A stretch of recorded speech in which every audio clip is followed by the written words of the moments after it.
তাই দম দিছে বান্ধটোক দে লোকবিশ্বাস অনুসৰি এক জাগ্ৰত শিৱ মন্দিৰ হৈছে দেওশাল শিৱ মন্দিৰ য'ত প্ৰাৰ্থনা জনালে মনৰ আশা পূৰণ হয় বুলি কোৱা হয়। নমস্কাৰ, আমাৰ চেনেলৰ নতুন এটি ভিডিঅ'ত আপোনালোক সকলোকে স্বাগতম জনালো। বৰ্তমান আমি জাগিৰোডৰ দেওশাল শিৱ মন্দিৰৰ সন্মুখ ভাগত আছো আৰু এয়া চাওক দেওশাল শিৱ মন্দিৰৰ সন্মুখ ভাগ। এই গেটেৰে আমি ভিতৰত প্ৰৱেশ কৰিম। তাৰ আগতে আপোনালোকক বাহিৰৰ পৰিৱেশটো দেখুৱাই লওঁ আৰু আপোনালোকে যদি প্ৰথমবাৰৰ কাৰণে আমাৰ চেনেলটো চাইছে তেনেহ'লে যদি মোৰ ভিডিঅ'বোৰ ভাল লাগে তেনেহ'লে চেনেলটো ছাবস্ক্ৰাইব কৰিব আৰু ভিডিঅ'বোৰ লাইক কৰিব বুলি আশা থাকিল। প্ৰথমতে বাহিৰৰ পৰিৱেশটো চাই লওক। এয়া হৈছে মেইন হাইৱে। এই মন্দিৰ ভাগ মেইন হাইৱেৰ কাষতে আছে। এই মন্দিৰ ভাগত আহিবলৈ হ'লে কোনো ধৰণৰ চিন্তাৰ কাৰণ নাই। আপোনালোক যদি উজনি অসমৰ পৰা আহে তেনেহ'লে জাগিৰোড নাপাওঁতে এই মন্দিৰ ভাগ ৰাস্তাৰ কাষতেই দেখিবলৈ পাব। বিৰাট সুন্দৰ এই মন্দিৰৰ পৰিৱেশ। বলক আমি সকলোৱে একেলগে মন্দিৰৰ ভিতৰত প্ৰৱেশ কৰোঁ। মন্দিৰৰ ভিতৰত প্ৰৱেশ কৰাৰ আগতে বাহিৰৰ পৰিৱেশটো চাই লওকচোন। বিৰাটেই চাফ চিকুণ আৰু ইয়াৰ উপৰিও ইয়াত গাড়ী পাৰ্কিঙৰ কাৰণে কোনো ধৰণৰ অসুবিধা নাই। মন্দিৰ দৰ্শন কৰিবলৈ আহিলে এনেদৰে সন্মুখ ভাগতে গাড়ী পাৰ্কিং কৰিব পাৰিব। তাৰ উপৰিও পূজাৰ সামগ্ৰীৰ কাৰণেও দুয়োফালে কেইবাখনো দোকান দেখিবলৈ পোৱা যায়, য'ৰ পৰা আপোনালোকে মন্দিৰত সেৱা জনাবৰ কাৰণে পূজাৰ সামগ্ৰীবোৰ ল'ব পাৰিব। আৰু সেই সামগ্ৰী ল'বৰ কাৰণে কোনো ধৰণৰ চিন্তাৰো কাৰণ নাই। তেওঁলোকক ক'লে নিজে তেওঁলোকে প্লেট তৈয়াৰ কৰি দি দিয়ে, মাথো লৈ সেৱা জনাবলৈ আগবাঢ়ি গ'লেই হ'ল। আহি পালোহি আমি দেওশাল মন্দিৰ। এয়া চাওক মেইন হাইৱে কাষতেই আছে যিহেতু মন্দিৰ ভাগ, গতিকে একো অসুবিধা নাই। এয়া প্ৰসাদো লোৱা হৈ গ'ল। এতিয়া যাম ভিতৰত সেৱা কৰিম। বলক ভিতৰত প্ৰৱেশ কৰোঁ। এয়াই মেইন গেট। এই গেটেৰে ভিতৰত প্ৰৱেশ কৰাৰ পাছত আমি মূল মন্দিৰ ভাগ দেখিবলৈ পাম। অৱশ্যে মূল মন্দিৰ ভাগ পোৱাৰ আগতে বাহিৰত এনেদৰে বহুতো খালী ঠাই দেখিবলৈ পোৱা যায়। তাৰ উপৰিও এয়া চাওকচোন এখন দোকান আছে। গেটেৰে এণ্ট্ৰি হোৱাৰ পাছতে যিখন দোকান দেখিবলৈ পোৱা যায় তাত পূজাৰ সামগ্ৰীৰ লগতে অন্যান্য সামগ্ৰীও আছে।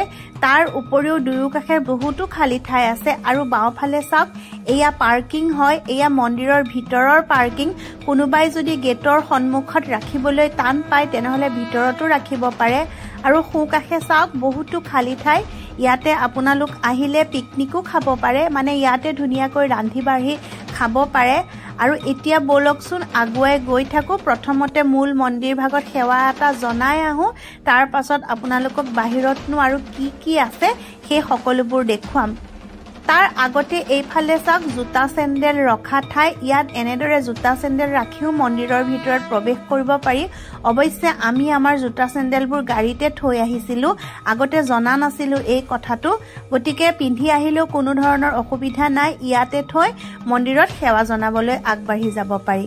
আৰু বলক প্ৰথমতে টিলিঙাটো বজাই লৈছোঁ আৰু ইয়াত এনেদৰে বহিবও পাৰি। পৰিৱেশটো বিৰাটেই ধুনীয়া, প্ৰাকৃতিক পৰিৱেশ, চাৰিওফালে সেউজীয়া সেউজীয়া। ছোৱালীয়ে আমাৰ থালিখন লৈ গৈছে কাৰণে এবাৰ দেখুৱাইছে। বলক এতিয়া আগবাঢ়ি গৈ থাকোঁ। আহি পাইছোহি আৰু মূল মন্দিৰ ভাগ। আজি বহু ভক্তৰ ভিৰ। অৱশ্যে আমাৰ আহি পাওঁতে অলপ দেৰিয়ে হ'ল, তথাপিতো বহুতখিনি ভক্ত দেখিবলৈ পাইছোঁ। যদি অলপ সোনকালে আহিলোঁ হয় তেওঁ আৰু চাগে বেছিকৈ দেখিবলৈ পালোঁ হয়। আৰু এয়া চাওক চাকি বন্তি জ্বলোৱা ঠাই। মন্দিৰৰ ভিতৰত যিহেতু চাকি বন্তি জ্বলোৱা এলাও নহয়, গতিকে মূল মন্দিৰ ভাগৰ দুয়োকাষে এনেদৰে চাকি বন্তি জ্বলাবৰ কাৰণে ব্যৱস্থা কৰি থোৱা আছে। আমিও আমাৰ চাকি বন্তিবোৰ ইয়াতে জ্বলাই ল'লোঁ, তাৰ পাছতহে মূল মন্দিৰত প্ৰৱেশ কৰিম।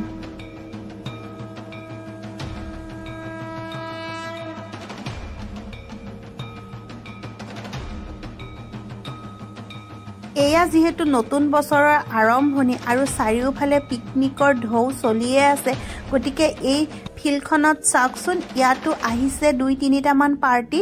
এনেদৰে ৰান্ধি বাঢ়ি খাইছে। ভালেই লাগে এনেদৰে মন্দিৰত আহি এসাঁজ খাবলৈ পালে মনবোৰ ভাল লাগে। তাতোতকৈ ভাল কথা ইয়াত যে খালী ঠাই আছে, এই খালী ঠাইত ধুনীয়াকৈ ৰান্ধি বাঢ়ি খাব পাৰি। সঁচাকৈ এনেদৰে মন্দিৰত এসাঁজ খাবলৈ পালে মনবোৰ খুবেই ভাল লাগে। আমাৰ এই ছোৱালীজনীলৈ দেখিছেনে, তাই কল খাবৰ কাৰণে উৎপাত লগাই আছে। বোলো সেৱা এটা জনাই লওঁ, তাৰ পাছত খাবলৈ দিম। নাই তাই নুশুনে যেনে তেনে বুজাই কৰি ৰাখিছোঁ আৰু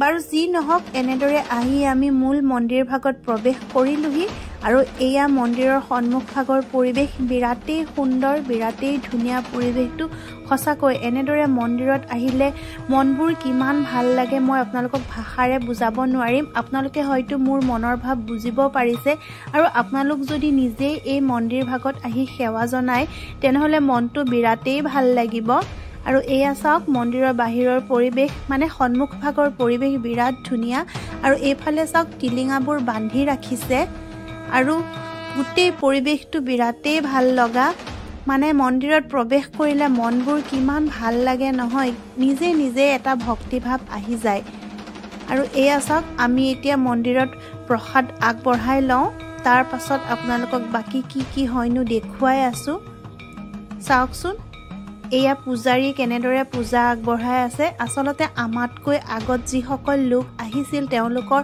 যিবোৰ শৰাই ইয়াত পূজাৰ বাবে আগবঢ়াইছিল সেয়া শৰাই তেওঁলোকক ঘূৰাই আছে তাৰ পাছতে আমাৰ পূজা অৰ্চনা চলিব এয়াই মূল মন্দিৰ ভাগ সন্মুখ ভাগতে এনেদৰে পূজা অৰ্চনা চলে এয়া চাওক আমি যিবোৰ শৰাই পূজাৰ বাবে ভগৱানৰ আগত অৰ্পণ কৰোঁ তাৰে এটা অংশ তেওঁলোকে ৰাখি বাকী এটা অংশ আমাক আকৌ উভতাই দিয়ে আমাৰ শৰায়ো তেওঁলোকে ভগৱানৰ আগত অৰ্পণ কৰিলে ইয়াৰ পাছতেই পূজা অৰ্চনা চলিব চাওক সকলো ভক্তই ভগৱানৰ আগত ভিৰ কৰিছে আৰু এইফালে একপি ডাঙৰ শিৱ ভগৱানৰ ফটো তাত সকলোৱে সেৱা অৰ্চনা কৰে বাকী পূজা অৰ্চনা যিহেতু চলি আছে বিৰাটেই মনটো মানে কি ক'ম আৰু মই ক'বলৈ ভাষা নাই আৰু সকলোৱে ইমান ভক্তিভাৱেৰে মন্দিৰ ভাগলৈ আহে আৰু যিহেতু এয়া এক জাগ্ৰত মন্দিৰ বুলি কোৱা হয় আৰু ইয়াত সেৱা অৰ্চনা জনালে মনৰ বাঞ্ছা পূৰণ হয় বুলিও কোৱা হয় গতিকে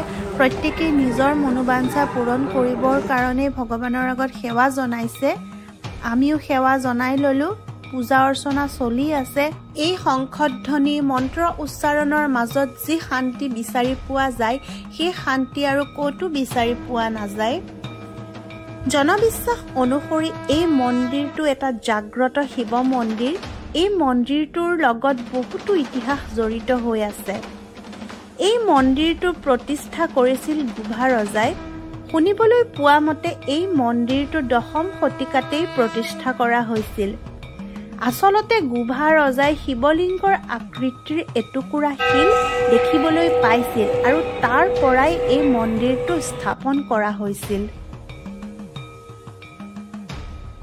দেওশাল মন্দিৰৰ চাৰিওকাষৰ পৰিৱেশটো বিৰাটেই সুন্দৰ একদম শান্ত পৰিৱেশ বাকী বান্দৰবোৰলৈ চাওকচোন সিহঁতে চাৰিওফালে উৎপাত লগাই আছে প্ৰত্যেকেই সিহঁতক কিবা কিবি খাবলৈ দিছে বাৰু যি নহওক এই মন্দিৰ ভাগৰ লগত জড়িত ইতিহাস অনুসৰি প্ৰচলিত যে গুভা ৰজাই দেওশালৰ মূল মন্দিৰ ভাগত প্ৰৱেশ নকৰে কাৰণ জনবিশ্বাস অনুসৰি কোৱা হয় যে পূৰ্বতে এই মন্দিৰ ভাগত নৰবলি দিয়া হৈছিল আৰু এদিন যেতিয়া বলি দিবলৈ মানুহ পোৱা নাছিল তেতিয়া ৰজাই আদেশ দিছিল যে ৰাতিপুৱা যাক পোৱা যাব তেওঁকেই বলি দিয়া হ'ব আৰু সেইদিনা ৰাতিপুৱা ৰজাৰ পুত্ৰকেই পোৱা গৈছিল আৰু সেয়েহে তেওঁকেই বলি দিয়া হৈছিল আৰু এনেদৰে নিজে প্ৰতিষ্ঠা কৰা মন্দিৰত নিজ পুত্ৰক বলি দিব লগা হোৱাত ৰজাই বহুত দুখ পাইছিল আৰু সেই কাৰণে ৰজাই এই মন্দিৰৰ ভিতৰত প্ৰৱেশ নকৰো বুলি শপত খাইছিল তাৰ পৰিৱৰ্তে তেওঁ মূল মন্দিৰৰ কাষত থকা সৰু মন্দিৰটোতহে প্ৰৱেশ কৰিছিল মন্দিৰ দৰ্শন কৰি আহিলো আচলতে কোৱা হয় যে এই মন্দিৰ এক জাগ্ৰত মন্দিৰ হয় ইয়াত যদি মনৰ ইচ্ছা পূৰণৰ কাৰণে প্ৰাৰ্থনা কৰা হয় তেনেহলে মনৰ আশা পূৰণ হয় বাকি কিমান সঁচা কিমান মিছা নাজানো যিহেতু জনপ্ৰবাদ অনুসৰি এই কথাষাৰ প্ৰচলিত হৈ আহিছে আৰু দেখা যাওক আমিও সেৱা এটা জনাই ললো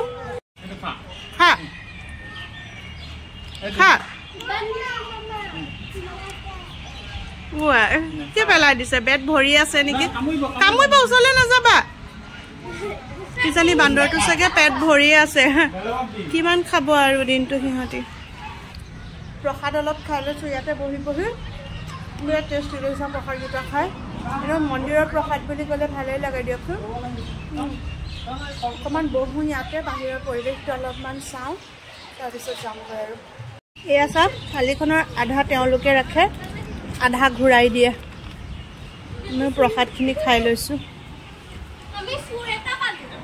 কৈছোঁ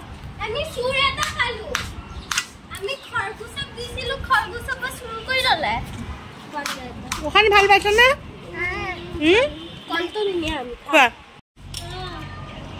কি খাইছা কল খাইছা অঁ খোৱা কল খাই লোৱা দেই আজি নতুন বছৰৰ প্ৰথমটো দেওবাৰ শিৱ ভগৱানৰ ওচৰত প্ৰাৰ্থনা জনালোঁ অনাগত দিনবোৰ যাতে ভালে কুশলে পাৰ হয় বাকী এই আপোনালোকক পৰিৱেশটো দেখুৱালোঁ বহুত মানুহৰ ভিৰ আজি আমাৰ আহোঁতে আহোঁতে অলপ দেৰিয়ে হ'ল তথাপিতো ইমান ভিৰ আগবেলা চাগে বহুত ভিৰ আছিলে এয়াই আৰু ভক্তসকল আহিছে ভগৱানক সেৱা জনাইছে তেওঁলোকৰ দৰে আমিও সেৱা জনাই ল'লোঁ এতিয়া বলক আগুৱাই গৈ থাকোঁ বাকী মন্দিৰ দৰ্শন কৰি এতিয়া ওলাই আহিলোঁ যাবলৈ বহুত ভাল লাগিল মনটো কিবা এটা ভাল লাগি আছে ইহঁত উঠিব আহিছে আৰু তাই চিপছ কিনি আনিলেগৈ বাকী আজিৰ এই ভিডিঅ'টো ইমানতে সমাপ্ত কৰোঁ যদি ভিডিঅ'টো ভাল লাগিল লাইক কৰিব চেনেলটো ছাবস্ক্ৰাইব কৰিব আজিলৈ আহোঁ আকৌ এটা ভিডিঅ'ত লগ পাম সকলোকে বাই বাই দে বাই বাই কৈ দে বাই বাই বাই বাই